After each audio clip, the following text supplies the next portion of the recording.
Jenrick.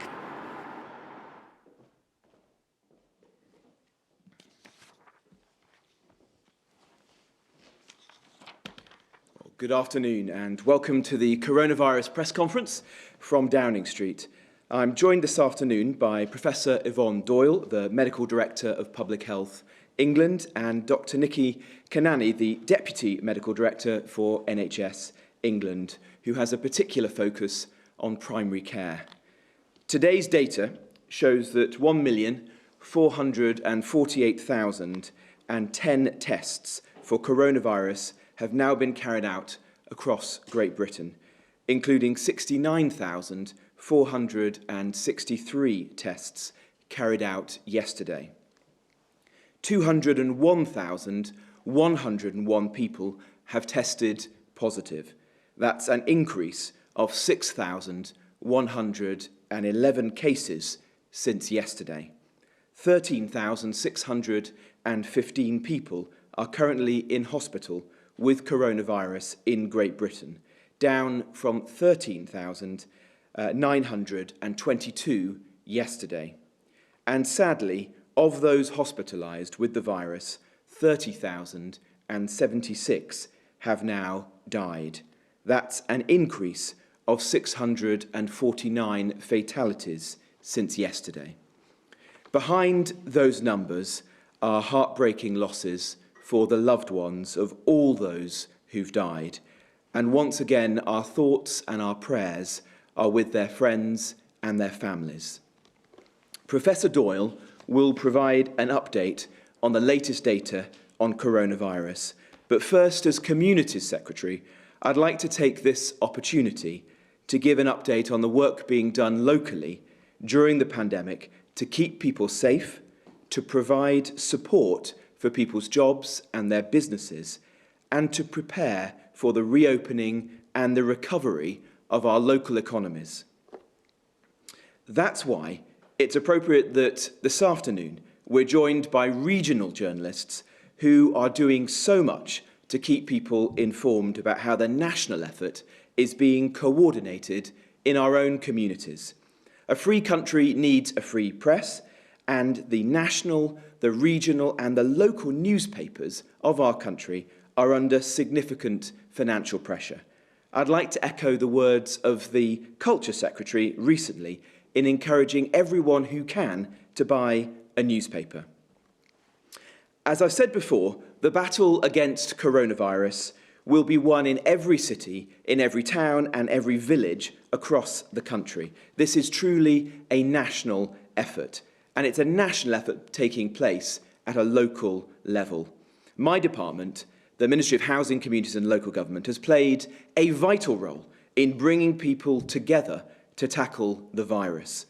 We've provided local authorities with over £3.2 billion during this pandemic so that they can continue to support the communities that need it through this most challenging time and respond to the immediate pressures they are facing due to coronavirus, whilst also protecting and preserving vital public services.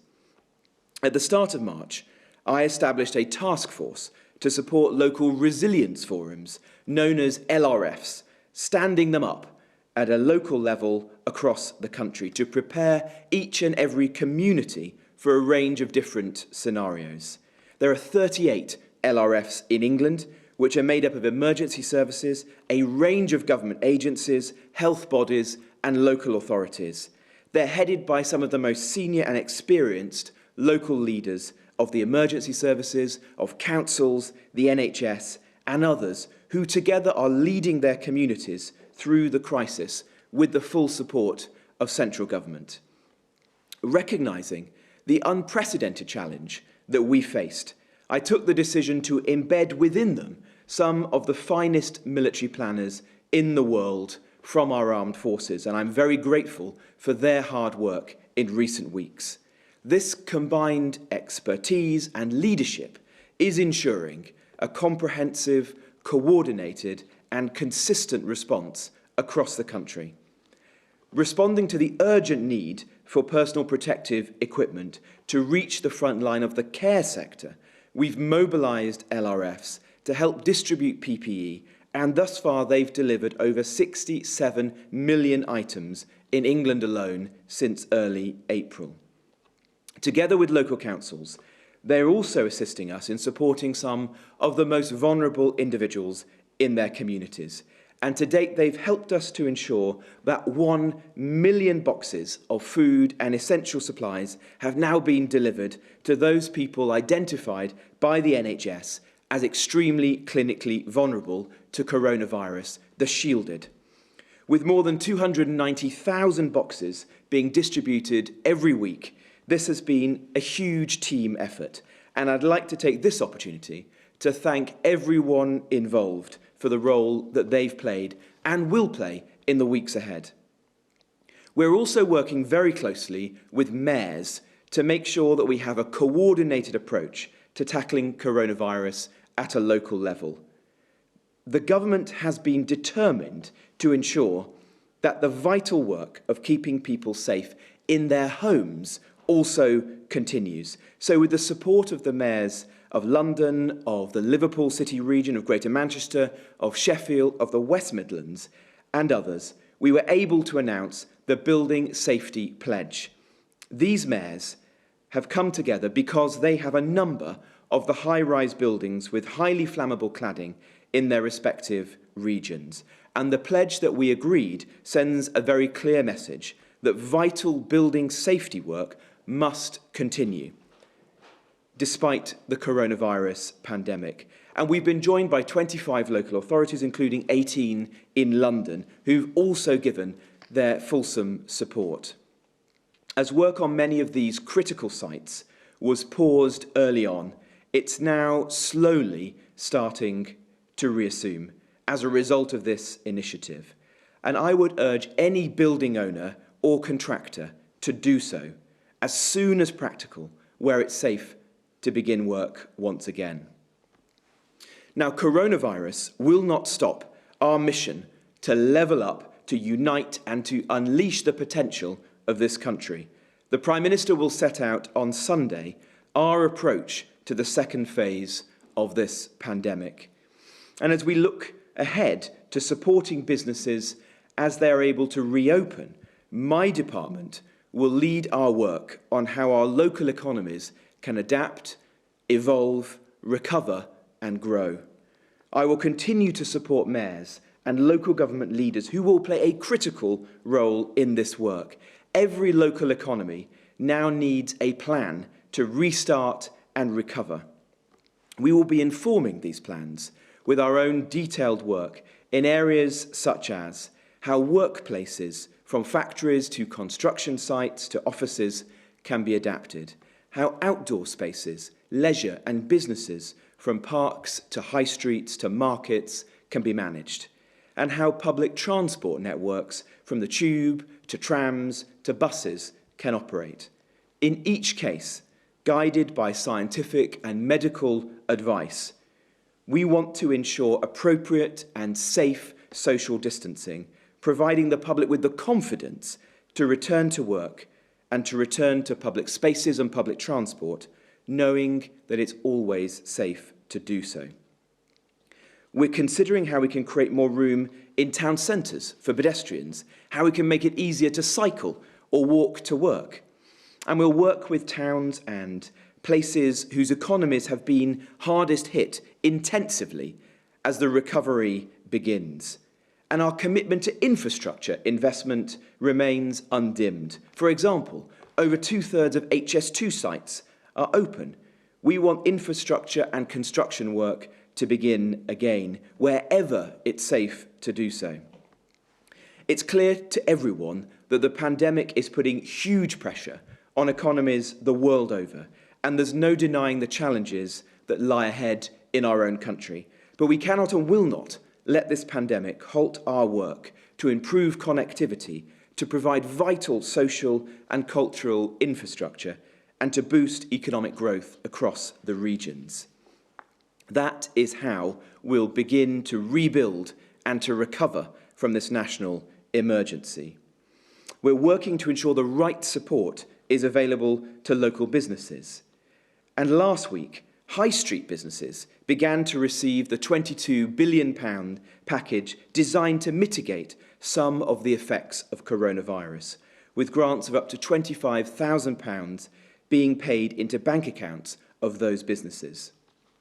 And of course, our 100 towns benefiting from the £3.6 billion Towns Fund will continue to receive our support, and we'll be working at pace with them in the months ahead. Local authorities have now paid out over £8.6 billion in grants to around 700,000 businesses. As Local Government Secretary, I'd like to congratulate those councils who've worked extremely hard, sometimes around the clock, to get those grants out to the businesses that desperately need them. I'd like to congratulate Chichester, Ealing and Hyndburn councils, who are the 3 highest performing councils so far in England. Businesses are also receiving discounts of almost £10 billion on their rates bills in response to COVID-19, with the hardest hit by the pandemic, such as shops, cafes and pubs, paying no business rates whatsoever this financial year. Together with existing reliefs, this means that 1.1 million ratepayers are no longer paying business rates this year. This week, the Chancellor and I announced an additional 5% uplift, up to £617 million, available to local councils to fund small businesses that rent space in shared offices, industrial units and innovation centres, as well as market traders, B&Bs that pay council tax rather than business rates, and also to support small charities. And local councils will now have more flexibility to make pragmatic decisions to keep those businesses going so they can bounce back once they're able to do so.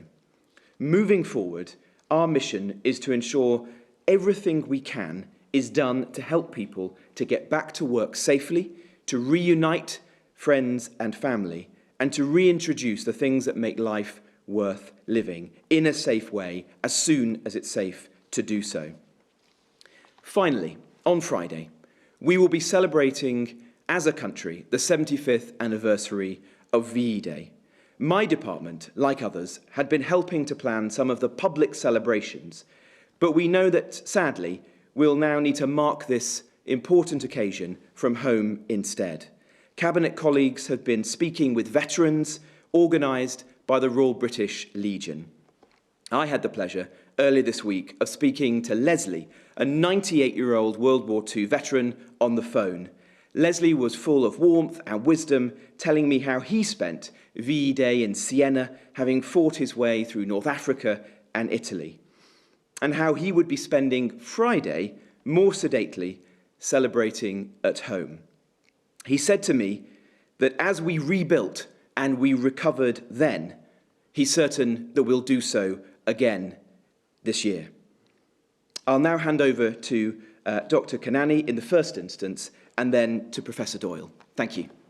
Thank you, Secretary of State. And I wanted to just reflect on your point about community and thank communities for following government advice at an incredibly difficult time. I'm a GP, and before I was a GP, I grew up in a community pharmacy, and my colleagues have been facing probably the most challenging time they've ever had to. And right across the NHS, people are working under significant stress and strain. And our communities have helped to look after them and to look out for them through staying at home and following government advice and becoming volunteer responders and looking out for their own communities. So I want to thank you for that. It's really challenging, isn't it? I have a family member who's shielding. I'm homeschooling children, and it feels difficult, and we all want reassurance, and we miss the familiarity of the things that we always used to do. But I wanted to reassure people who are listening and watching today that your primary care services are still there for you. I want to pay tribute to our GP practices and our general practice teams, our dentists, our optometrists, the unsung heroes, the community pharmacists on the high street who've continued to work day after day and make sure that they're there for you. This bank holiday, they'll be open as well. And it might feel a little bit different. You might have more telephone calls or online consultations. You might see somebody dressed in PPE, as I was yesterday in my surgery. But you must know that your NHS is still here for you, so please come and contact us if you need advice or support over the coming weeks and months. Thank you. Thank you, Nikki. I think we all want to reiterate your comments and the thanks to GPs and everybody working in primary care across the country. Now I turn over to Yvonne, who's going to present today's slides. Thank you, Secretary of State. So just to remind us all of the 5 tests for adjusting the lockdown here, we can see that they relate to capacity and to mortality, to deaths, and also that we are actually controlling the epidemic itself and the transmission of the epidemic. So looking at the first graph here, please, the next slide. We can see again that this is about transport. It's a regular slide. It shows that overall transport use is down a good bit, by 50%, but less so for motor vehicles. And that has been slowly increasing over recent weeks. And this is up to the 4th of May, and it's for the UK. Could I have the next slide, please? The important message in all that, of course, is that we must still respect the that this virus does transmit, and to stay at home and not to interact too much, because people are still very vulnerable to getting this virus. Now, we can see here the daily tests, and these have increased over time, and this is up to the 6th of May. But I will move on really to the next slide, which is of interest, which is the new cases. And here we have more new cases, and this may be a matter of concern, but of course it's also a matter of testing more. So we are doing more testing, and therefore we will find more cases, and this is what we want to do. We want to find the positive cases so that we can break transmission. So on to the next one, please, and this is about people in hospital. I know of great interest to you listening, and the news here is generally very good. You can see where London had its early epidemic, and it has declined. The cases in hospital have declined, as more slowly perhaps have other regions.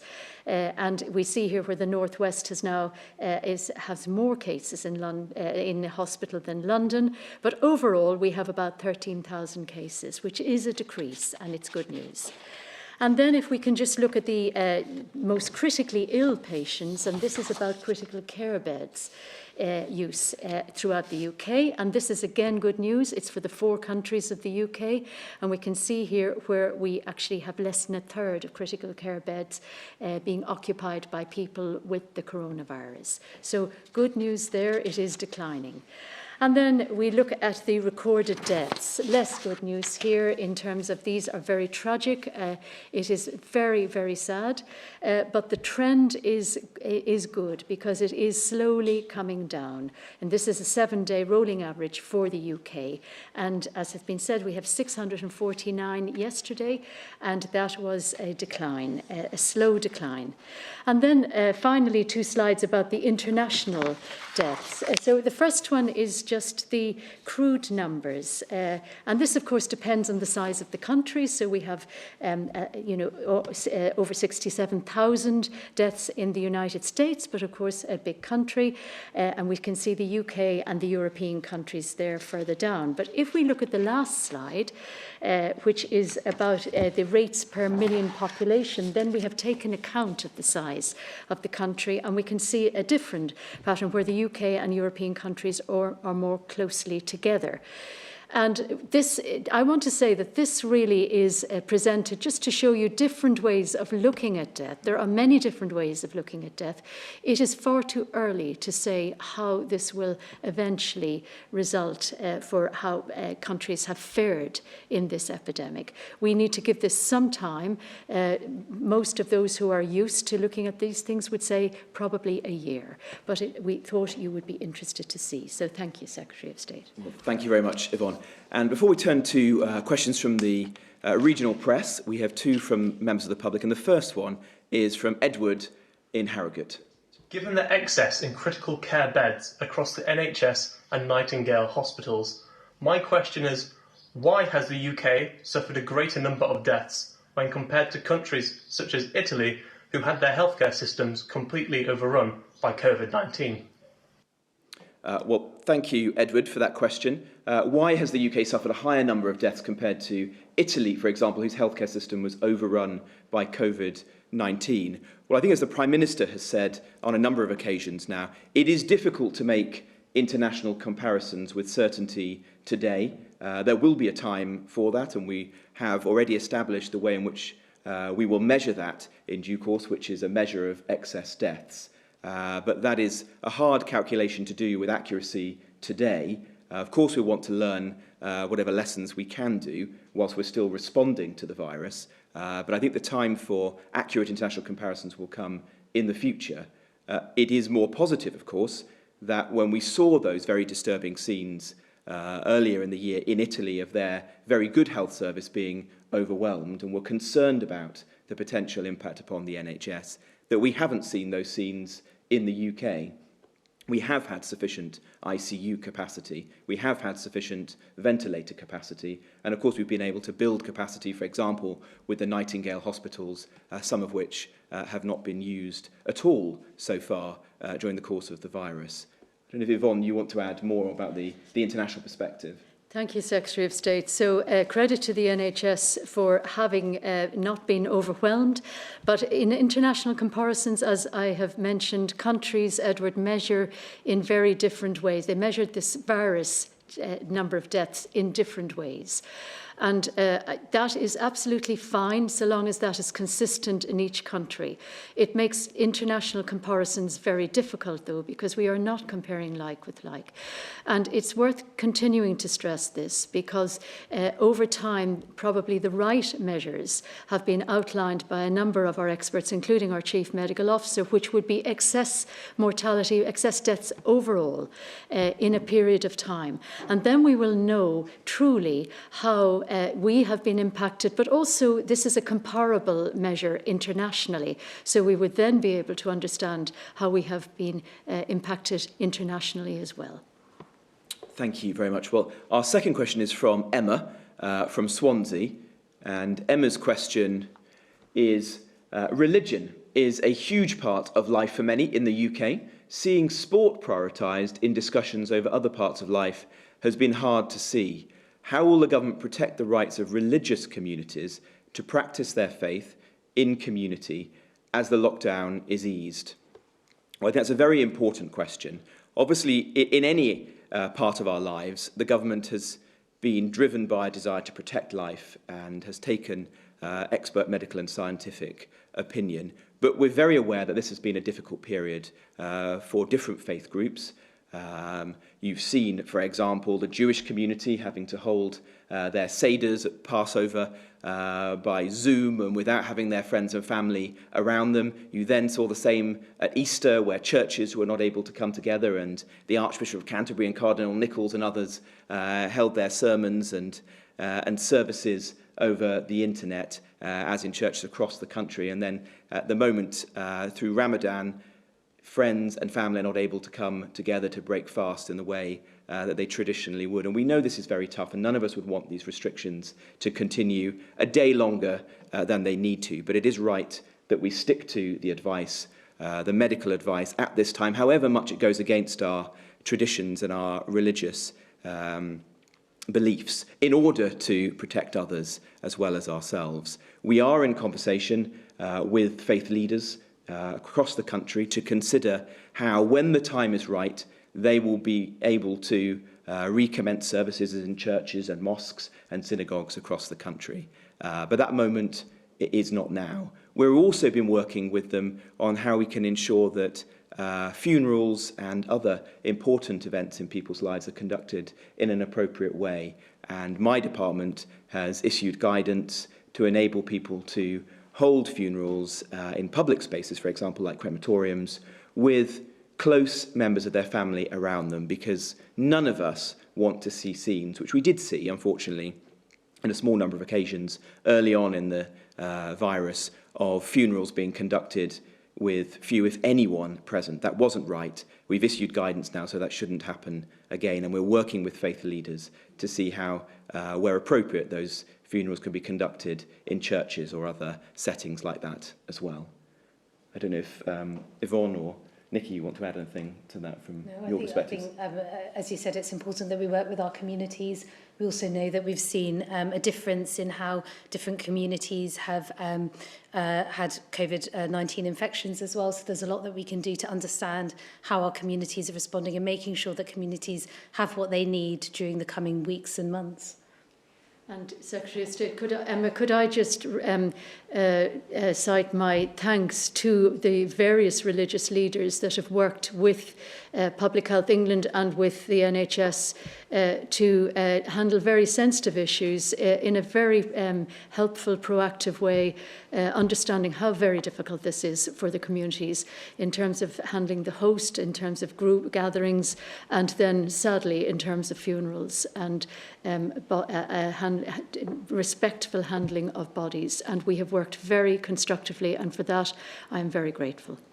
Absolutely. Thank you. Well, thank you, Emma, for that question. And our first question from members of the press comes from Patrick Burns from BBC West Midlands. Good afternoon, Patrick. Good afternoon, Secretary of State. And I'm sure you don't need me to remind you that at the beginning of all this, the Prime Minister pledged to local authority leaders that they would have a key role, the lead role, in bringing their local communities and vulnerable people through all this. Resources will follow, he said. Well, 6 weeks on, it's beginning to look as though even the extra help that you've been talking about just now may not actually be enough. If you think of Birmingham City Council alone, the extra costs they've incurred already as a result of this heading north of £260 million and counting. And their leader, Ian Ward, says that really crucial services like adult social care and children's services may be compromised in the near future if, as he puts it, the government doesn't match its words with action. Well, thank you. Well, let me be very clear to local council leaders across the country, including in the West Midlands. We will stand behind them, ensure that they have the resources that they need to carry out the absolutely critical functions that they're playing in our national response to coronavirus. That was the promise that I made to local council leaders, as did the Prime Minister early in the life of the emergency. We've already provided £3.2 billion of additional resources to councils in just the last 2 months. We've provided almost £4 billion of cash flow to councils, precisely so that they shouldn't have to face the difficult choices that you've just described between responding to the virus in their own communities and continuing to do very important public service functions like refuse collection, for example, or looking after vulnerable children in their communities. In the West Midlands, local councils will receive £347 million to deal with the pressures of coronavirus. And that comes on top of a very generous settlement at the beginning of the financial year, which also increased their core spending power by over £300 million.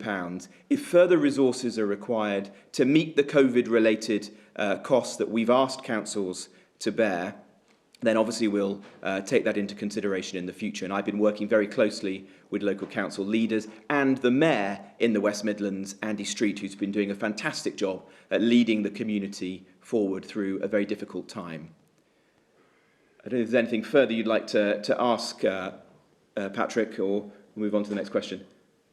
I'd just like to really sort of suggest that the key issue here, Secretary of State, is making sure that the extra support gets through to all the authorities who need it. If you take Shropshire as an example, they say the money that they've received doesn't yet cover all the extra costs that they have incurred. And within that area, if you talk to Shrewsbury Town Council, they've been saying on BBC Radio Shropshire that not enough of the money is actually filtering down to the lower tier authorities like them, who, as they point out, are actually closest to the very communities who most need the help. Well, there's two points there. Firstly, in terms of ensuring that councils get the resources they need, we're absolutely committed to doing that. Councils are receiving more money so far than they have reported to us as needing to meet the COVID-related costs that they're bearing. They are also, like other organisations across the country, seeing significant reductions in their income because we're not parking in their car parks and using their leisure centres and so on. And that's a particular challenge that we're also focused on, but that's a separate issue. In the latest £1.6 billion that we provided to councils, we made sure that a significant amount of it did flow to lower tier councils, like district councils, for example. And so your average district council in England will now receive, if they haven't done so already in the coming days, £1 million or more of additional grant to help them with COVID-related expenditure and also to stabilise their finances. And we've asked big parish councils, like the ones you've referred to in Shropshire, like Shrewsbury or Bridgnorth or Ludlow, to speak with their principal councils who will be receiving that £1 million or more of funding and ensure that it flows down to them if they're also under financial pressure at the moment. And I hope that that will help. Obviously, my department and I are here to speak with those councils and ensure they get through this with us together. Thank you, Patrick. I'll come to the second question now, which is from James Vincent from BBC Yorkshire. Good afternoon, James. Good afternoon, thank you very much. On BBC Look North tonight, we're going to be speaking to Sarah, who's a 6-year-old from Tadcaster who needs a kidney transplant. Her operation was cancelled when the coronavirus crisis hit. What works the government and the NHS doing to make sure that those people that need vital care, vital operations away from coronavirus are going to get that as soon as possible? And what's the NHS and the government doing to make sure that any backlog is worked through in the best possible way? Thank you, James. And that's a very important question, which I'm sure is on the mind of many people across the country. Can I perhaps come to Nikki in the first instance? Absolutely. Thank you for your question. And it's something that we're thinking about very actively, as you can imagine.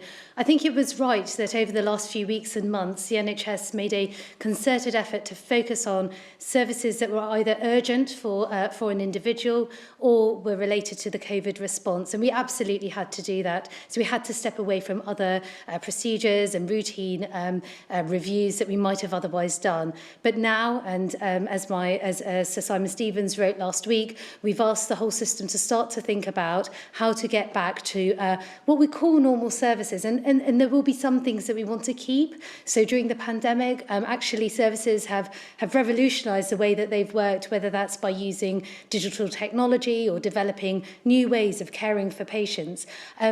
But in the case of the child that you mentioned, that child will be prioritised and that operation will be scheduled so that we can get people back on track and that the really important things happen as soon as possible. Very good. Thank you. Do you have a follow-up question, James? Secretary of State, a quick follow-up on council finances. Our councils in Yorkshire are saying that there's a £200 million gap between what you're providing and what they think they'll be spending on the coronavirus crisis. On Monday, you told MPs that some of those calculations from councils were highly speculative. Are you suggesting that they're perhaps getting their sums wrong? No, not at all. We've provided, as I've said, £3.2 billion to councils already, plus £4 billion of cash flow. So it's a lot of money to be provided, if you think, in just a 2-month period to councils. And we think that is sufficient to meet the immediate demands of the crisis. However, as we understand better the length at which lockdown measures may have to be in place and the economic disruption that flows as a result of the crisis, which is difficult to judge today, we will work with councils to ensure that they have the funding that is required so they can navigate their way through this difficult period. So my message to councils is continue to do the important work that you're doing, whether that's on adult social care, getting rough sleepers off the street, supporting the vulnerable, getting those business grants out to the community, and we'll make sure that you have the funding that's required, and we'll work with you to better understand in the weeks and months ahead the true impact upon your finances of the disruption economically that we're suffering and of their response to coronavirus. It's too early to tell, in some cases, what those costs will be, but we will learn in the weeks and months to come, and we'll work very closely with councils, including throughout Yorkshire. Thank you. The next question is from Tom Sheldrick, who is from ITV Tyne Tees. Tom. Thank you. Good afternoon. Last week, our analysis revealed that the North East has had a higher number of confirmed coronavirus cases per head than any other part of England, and the gap is continuing to widen. The virus is affecting some of the most deprived areas in our region particularly badly. The regional chair of the British Medical Association, Dr. George Ray, has called for the government to act on health inequalities, which he describes as a point of national shame. So what are you doing now to try to reduce the number of people in the North East being infected with coronavirus? And going forward, how will you address long-term issues, which mean that people in our region are less likely to be in good health and at greater risk from viruses like this? Thank you, Tom. Well, I'll ask Yvonne to speak in a moment to the main part of your question. But on the broader issue of emerging data suggesting the socioeconomic impact upon deaths with the virus, obviously that's extremely concerning to us. We want to understand all of the contributing factors that make people more vulnerable to the virus, including those, and including, for example, some of the ethnic groups like the BAME communities and their exposure to the virus. We're working with Public Health England and on some of those issues, like, for example, the BAME issue. The Chief Medical Officer has commissioned specific research so we can better understand the issue and respond to it in due course. But Yvonne, I don't know if you want to say more, in particular about the North East and its position in the passage of the virus. Thank you, Secretary of State. So, Tom, there are over 8,000 confirmed positive cases of coronavirus in the North East at the moment. And as you say, some areas of great need, which, of course, we would have been involved with both from our national through to local services in the public health system before this epidemic. What we really need to know now first is to understand what additional or excess impact this virus has had on those communities and how distributed that might be. So as well as doing work on generally on disadvantage in particular groups in the population, we would like to look at the geographies that have been most impacted by that. And that work is underway, and we will be able to describe that as we go forward over the coming weeks and months. But we also, I would want to reassure you that, the business of as usual work needs to continue in working locally to promote the good health of people and to ensure that we are protecting their health from issues other than COVID. Because one of the great dangers here is that people forget that actually there are other harms in the population, some of which may be greater than the virus itself. So our local teams working with local councils and particularly local public health departments, directors of public health, are very active. We're in touch every week and sometimes several times a week to understand the dynamics of what is going on and to make sure that the good business as usual, as far as it can, continue.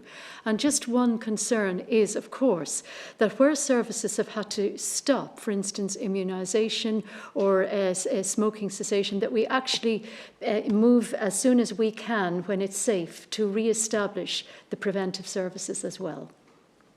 Thank you. Tom, do you have a quick follow-up to that question, or are you content? Yes, please. If I can ask you, Secretary of State, are you considering lifting lockdown restrictions later in regions like the North East, where the number of coronavirus cases continues to grow while it's perhaps stabilising elsewhere? Well, the Prime Minister will set out on Sunday our approach to the next phase of the virus. So I don't think that I can helpfully presage those remarks. Our strong preference, though, is that the whole country moves as one. But if, as we build up our infrastructure for testing and tracking and tracing, in time it's required for us to make interventions in smaller sort of micro communities where you're seeing the virus take hold again, then that will be something that we consider, as other countries around the world have done when they've implemented effective track and trace systems. But that's quite different to making major changes to lockdown measures in one part of the country versus another. And our strong preference, as it was at the beginning of the lockdown measures, is for the whole country to move as one. I'll go now to the next question, which is from Zena Hawley from the Derby Telegraph. Zena. Thank you, Mr. Jenrick. I wanted to say that Derby is a great city with a strong industrial base, but the announcement of 8,000 potential job losses at Rolls-Royce could have extreme consequences, obviously, for the company, but also for the supply chain of the companies that obviously supply it. What can the government do to help Rolls-Royce, a company that's always been there for Britain through times of extreme hardship, etc.? Well, and also, could I ask more widely, what role does the government expect cities like Derby to play as we emerge from the current crisis? Well, thank you very much. And I share your concern for the news of potential job losses at Rolls-Royce. I know how important Rolls-Royce is to Derby, to the Midlands and to the whole country. It's one of our most important advanced manufacturing business, one with a very rich history, and I'm certain a business that will have a great future as well. It's renowned all over the world. Aviation is an important sector to the economy, but it is a sector facing almost unprecedented issues as a result of coronavirus. We want to support the aviation sector in any way that we can do. The Chancellor has already announced an unprecedented set of measures to support businesses large and small. I know that Rolls-Royce is a business that has already taken advantage, for example, of the job retention scheme, furloughing some of its employees from April.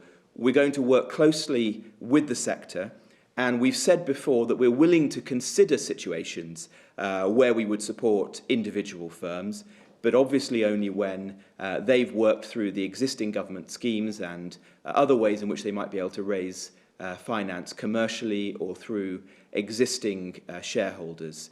If there's more we can do for Rolls-Royce, we want to do so, and I know that the Business Secretary and the Chancellor are already in contact with Rolls-Royce and will do so again in the future. As regards Derby, more generally, while it's one of our great cities, a city I know well representing Nottinghamshire constituency nearby, I'm certain it has a strong future. I will be working closely with local leaders to ensure that their plans for rebuilding and recovering the local economy work in step with those that we're producing nationally. And the voice of the business community in Derby is heard in the decisions that we're making here in Whitehall. And that's the same for cities, for local government leaders and for mayors across the country. Thank you very much. Was there a further question you'd like to add, or are you content with that? If I could, please. I wanted to Absolutely. ask about education, because that is something that's dear to my heart as the education correspondent at the Derby Telegraph. Schools and their plans for reopening. I've had discussions with local unions, I've had discussions with local experts in the education field, and there is a strong feeling that it's going to be very, very difficult to achieve very easily. And I'm wondering whether or not there is going to be any move towards having PPE in schools at all. So far, teachers have been going into school, they've been there for key workers' children, they've carried on, and I know there's been quite a bit of illness among teachers. But I mean, what can we do to protect our teachers and actually give confidence to parents, staff and pupils that could be going back to school any time? Thank you. Well, I know that there will be concern from teachers, as indeed from parents, and the education sector has been working closely with the trade unions and other representatives from education to plan a phased reopening of schools when the time is right.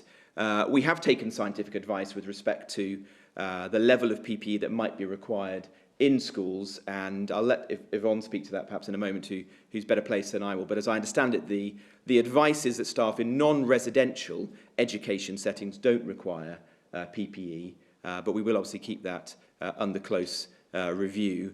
And we've also published guidance on social distancing within schools, which is already being applied in the schools that are open, obviously only with a small percentage of students currently in them, but which will inform the plans that are emerging for the reopening of schools when the time's right. And if Yvonne, there's anything you'd like to add? So, Secretary, so Sina, yes. Getting the confidence of parents and teachers will be critical, actually, as to whether the children would come back to school, even if it was agreed that they should. And it's what it can be done there is part of a package. It's very important that you're probably thinking about PPE like face masks. Now, face masks, there's been a lot of debate about that. They are probably helpful to protect others from yourself when you're not well, particularly if you're exuding droplets, coughing and sneezing and so on. But they have to be worn properly. And people always forget that face masks are not actually what is going to contain the virus wholly. It is a whole package of issues like good hygiene, particularly hand hygiene, how you interact your hand with your face and so on. So, and equally, you know, how the school environment is kept clean, disinfected, how the children are spaced. And this will all take quite a lot of organisation. So this is why no one is rushing to do this prematurely. And we have looked at what other countries are doing on this, so that we're learning about how countries have gained the confidence of parents and teachers. Teachers are key workers, and if they're unwell, they can have testing, and they should do that, and indeed should not work if they're unwell. So there is good guidance. We in Public Health England and others are working with the Department for Education intensely on this, and with indeed the trades unions and others in those conversations, so that we try to get this right. Thank you.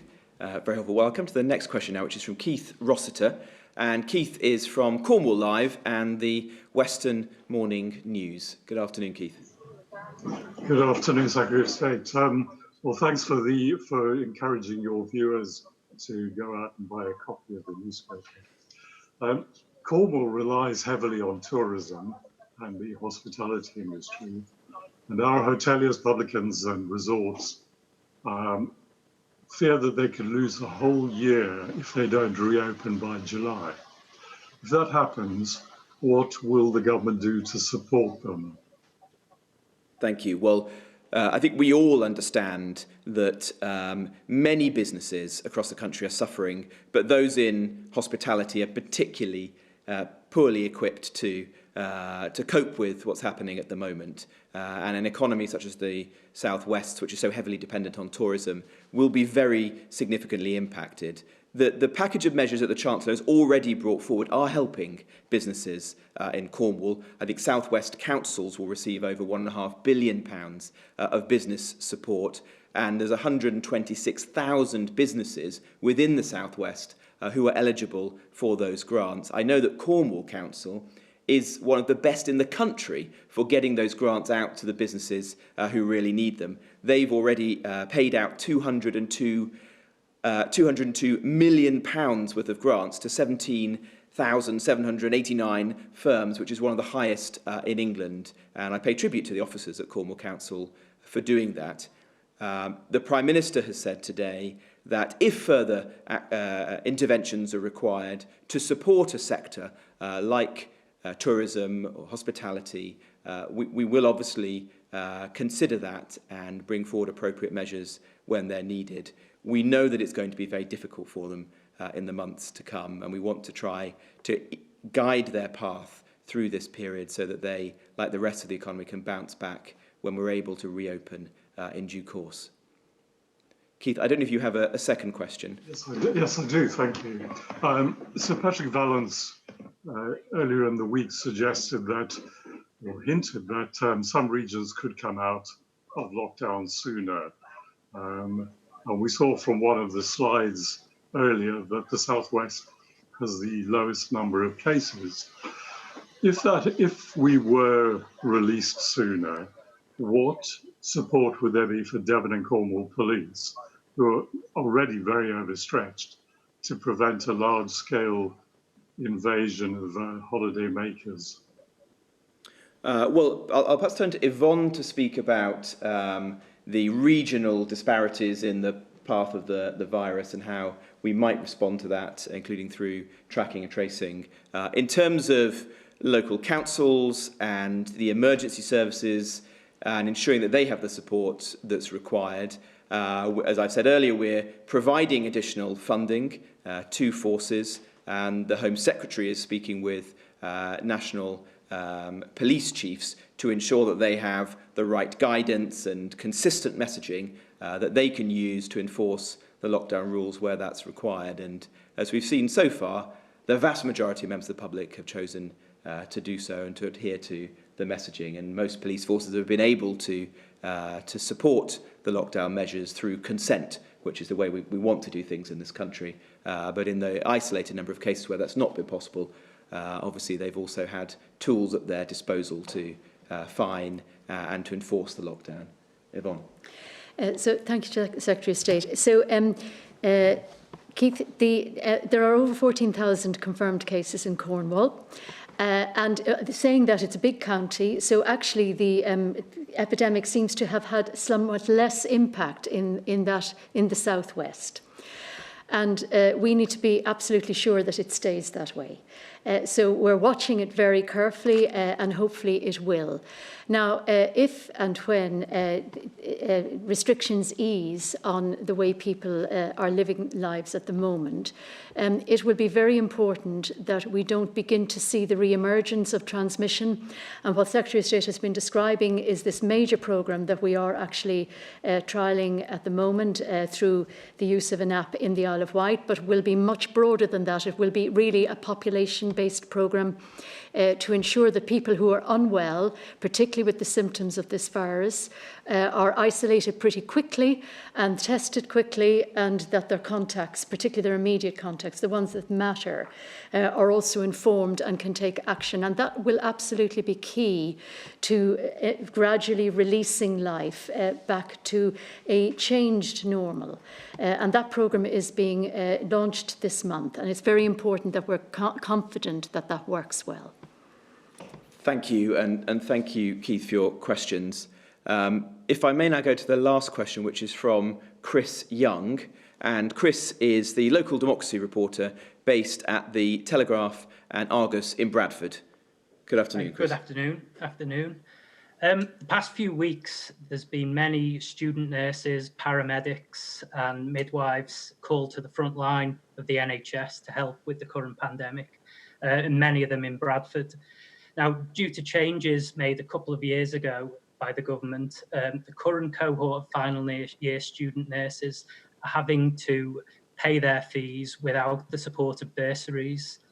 And effectively, they're having to risk their lives and use loans to pay to do that. I mean, do you think it's fair that these student nurses who are stepping up to help the NHS are having to get into debt and risk their lives and then facing this mountain of debt afterwards? And would you support any campaign by the Telegraph and Argus and other local news organisations to have this scrapped, the tuition fees scrapped, once this is all done? Well, thank you, Chris, and thank you for all the work that the Telegraph and Argus does in Bradford, supporting the NHS, including those healthcare professionals who've chosen to come back to work in the service and who have done a fantastic job already, and many are still returning to work in the NHS and in social care. We're very grateful for nursing and midwifery students who have chosen to go onto the front line and help in our hospitals and care homes at this time. Those nurses and midwives who have opted in will receive the salary and the pension that is appropriate to their level. And I'm also told that the student loan company have confirmed that student loans will continue regardless of whether the individual is learning or whether, as in this case, they've chosen to opt in and help us in the NHS. But we're all, I think, just massively grateful for those people, for everything that they're doing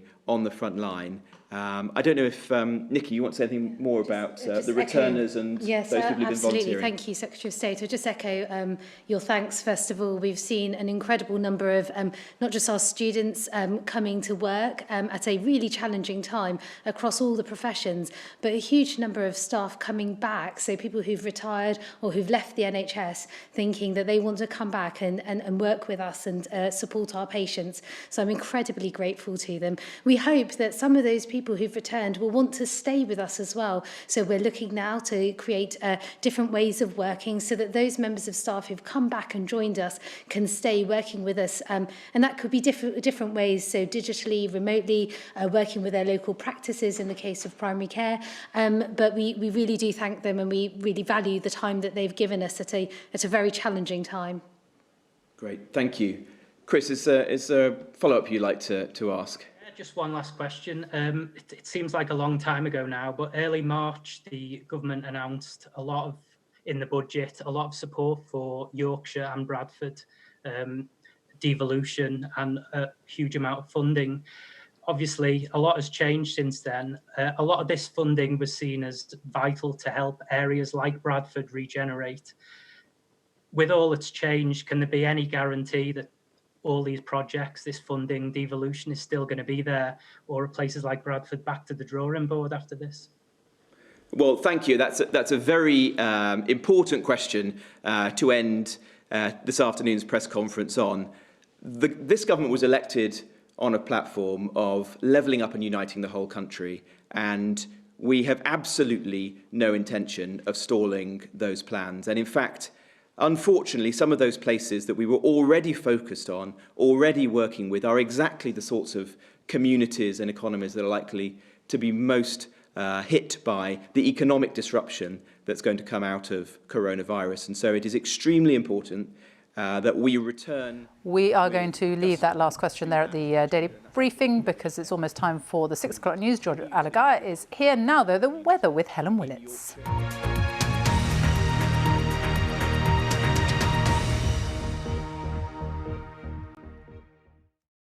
See the headlines as they happen and watch BBC News live in the app and get the full story with bbc.co.uk/news.